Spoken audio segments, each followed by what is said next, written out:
Olá, hoje nós vamos falar de prana, é a última daquela sequência de aulas sobre energia.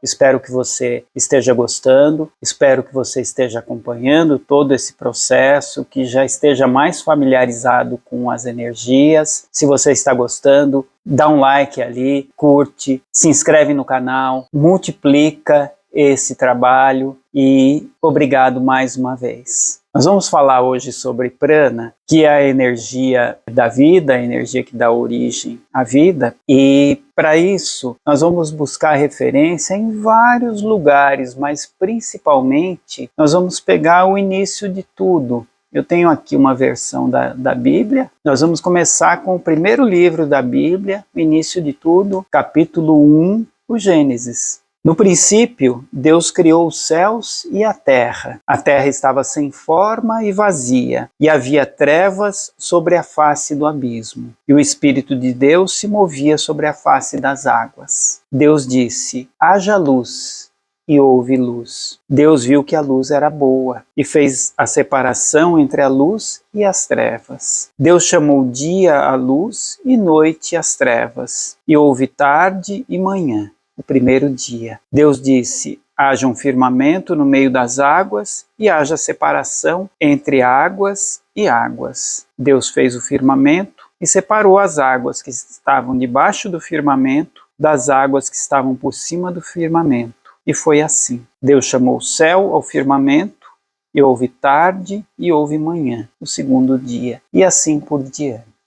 Se nós recorrermos a todas as antigas religiões, aos antigos ensinamentos de sábios do passado, e compararmos com a ciência atual, nós vamos ver que existe uma lógica no universo. E a lógica é mais ou menos assim: existe a unidade cria o dois, que é a luz e as trevas, a cara e coroa, bem e mal. Isso é importante a gente compreender, porque quando nós entendermos que não existe mal absoluto, não existe bem absoluto, não existe dia absoluto, não existe noite absoluta. O que existe nesse mundo que nós compreendemos, no mundo material, é o relativo, sempre o relativo.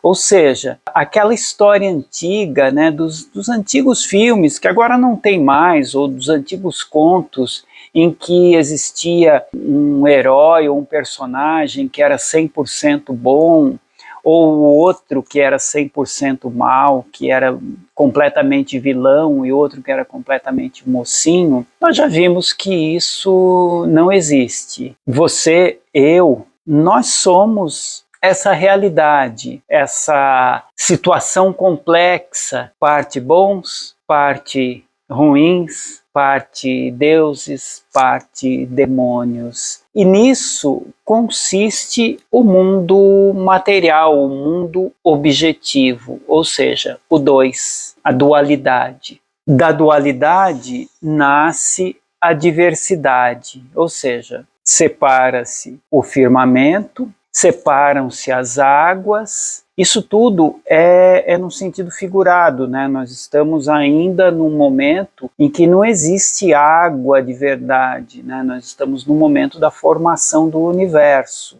E aqui, né, nós falamos aqui na Gênese bíblica e narra a formação do universo, e nós vemos outras tantas Gênesis narradas que dão conta da mesma realidade, como por exemplo a Gênese na Índia fala a respeito do ovo de Brahma, ou seja, de um ovo que se abre dando origem ao universo objetivo, alguma coisa a ver com o nosso Big Bang, que é a teoria mais aceita hoje da criação do universo. Então nós estamos começando a enxergar, a humanidade está começando a enxergar que existe um padrão universal.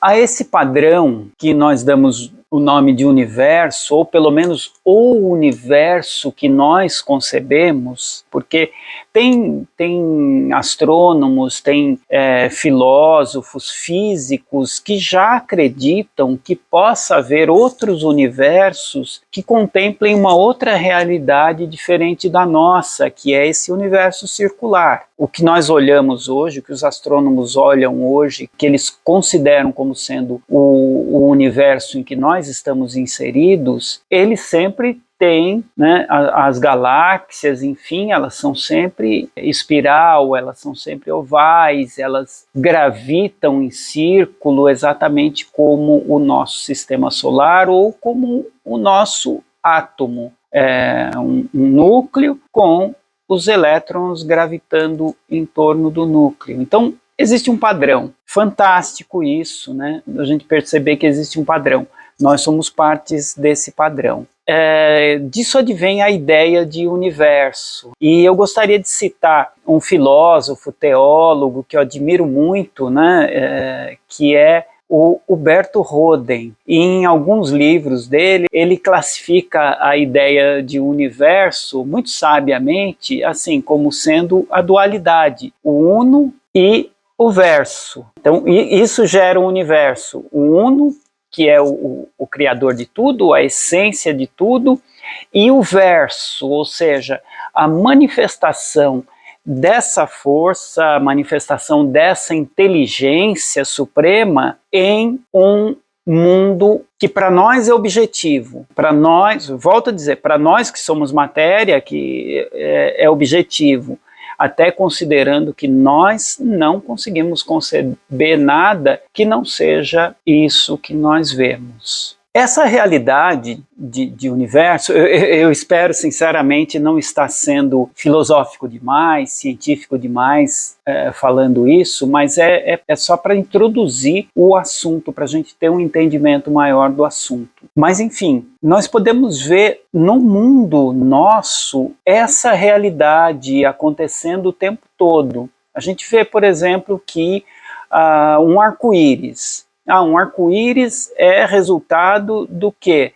Da decomposição da luz, né? Da luz que originalmente nós não víamos a cor, passando por um prisma, essa luz se decompõe formando um prisma com as 7 cores e as suas infinitas variações. Ou na medicina, por exemplo, com esse conceito relativamente novo das células-tronco, ou seja, células primitivas ali no ser, no embrião em formação, essas células que são genéricas, digamos assim, e que, por uma força difícil de ser compreendida, originam células especializadas, células musculares, células do tecido ósseo, células que geram órgãos, enfim. Mas existem as células-tronco que, como se elas tivessem a capacidade de se decompor ou de se transmutar para gerar ou alcançar um objetivo. E essa ideia é a ideia básica dessa energia chamada prana. Mas antes mesmo do prana, nós ainda temos uma energia que possivelmente deu origem a esse prana. Quando a gente fala energia, talvez seja ainda mais sutil que energia. É o que os orientais, por exemplo, chamam de akasha, que na Grécia Antiga se chamava de aéter, que os místicos espiritualistas chamam de fluido cósmico universal, de éter nervoso, enfim, tem várias denominações dando conta dessa mesma força, dessa mesma energia primordial que deu origem a tudo no universo.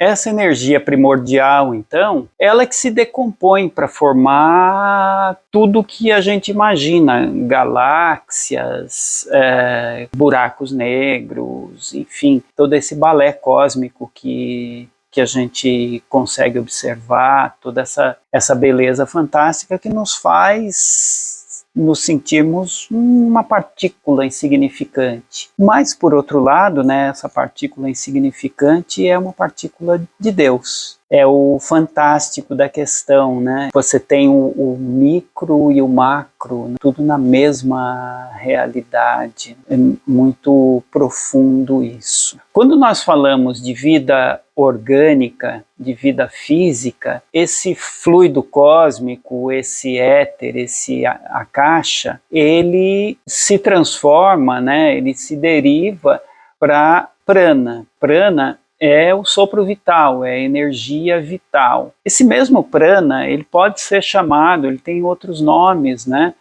Como o próprio sopro vital, ou na medicina chinesa, coreana, por exemplo, como Qi, ou na medicina japonesa, como Qi. Essa mesma energia é citada, por exemplo, no livro Autobiografia de um Yogi, do Paramahansa Yogananda, uma obra fantástica, assim, apaixonante, em que ele, Paramahansa Yogananda, ele chama essa energia que constitui a vida de Vitatrons. Ele, o mestre dele, Shri Yukteswar, falam a respeito de Vitatrons, que é essa energia da vida. É fantástico porque a visão de uma religião, a visão de um povo, a visão de uma seita, enfim, corrobora do outro. Isso é que nos faz ter certeza da existência dessa energia vital, isso que nos faz ter certeza da existência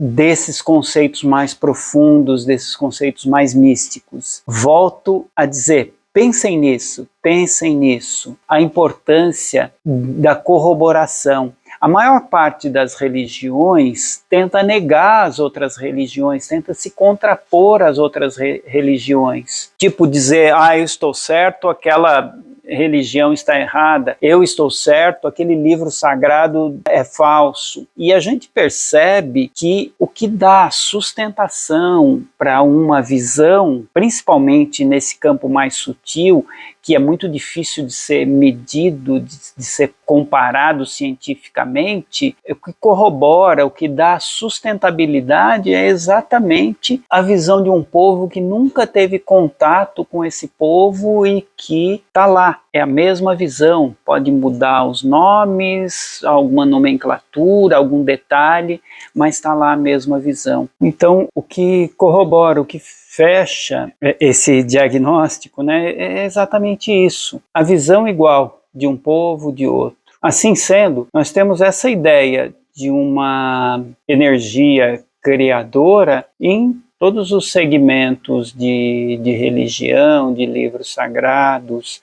Ainda falando na ideia da energia vital, se a gente for recorrer à Bíblia, nós vamos encontrar lá no Salmo 139 um exemplo, falando do sopro de vida que abastece, que constitui o corpo, o organismo. Em resumo, então, cada ser, cada organismo, ele vem ao mundo com uma reserva, uma espécie de bateria capaz de sustentar a sua vida, sustentar a sua integridade física ao longo de todo o seu projeto de existência. Ou seja, se a pessoa tem que viver 50 anos para nesses 50 anos realizar uma missão, seja ela árdua, seja ela mais leve, enfim, seja uma missão mais de ordem intelectual, seja uma missão mais de ordem física, ele vai receber uma bateria, ele vai receber um estoque de energia para poder realizar essa tarefa dele. E aí reside o grande segredo. Se você recebe essa bateria que é capaz de realizar essa sua missão, se você preserva, se você tem hábitos capazes de preservar e até de dar uma força extra para essa bateria, você vai concluir a sua missão, você vai chegar ao fim da sua tarefa com energia suficiente. Tem o inverso também. Se você tiver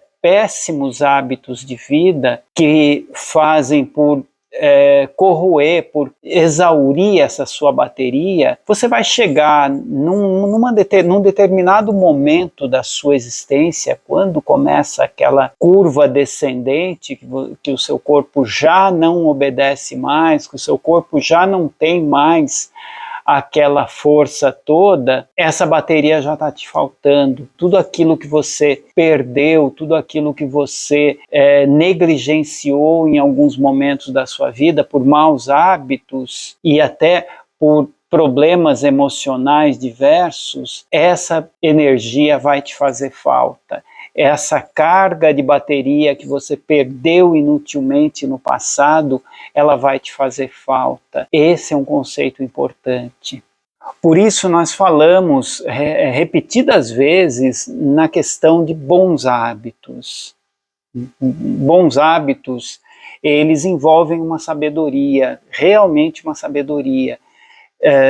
Você percebe no mundo que tem pessoas que envelhecem mais rápido do que outras. Você pode falar que é devido à genética, devido a problemas exteriores, mas o divisor de águas, o fiel da balança, são as nossas próprias atitudes, né? O nosso próprio compromisso com a manutenção da nossa bateria. Quando nós negligenciamos isso, quando nós atuamos de forma indisciplinada, realmente essa bateria ela vai sendo drenada de forma que chega um momento em que nós precisamos, tem anos ainda de vida, tem muitas coisas por fazer ainda no nosso projeto de vida, mas nós não temos mais energia, nós não temos mais carga para fazer isso. E aí é que vem essa insistência nas boas atitudes, nas boas práticas, essa insistência em buscar uma vida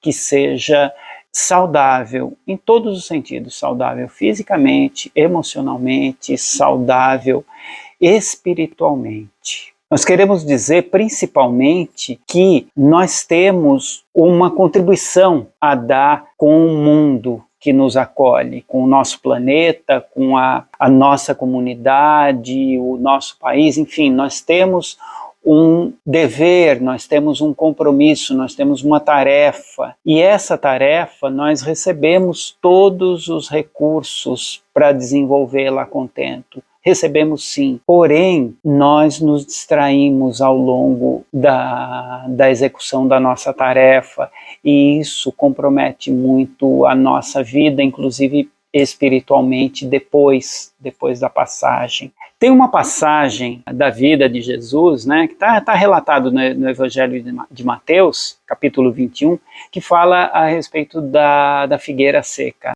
Vou contar com as minhas palavras.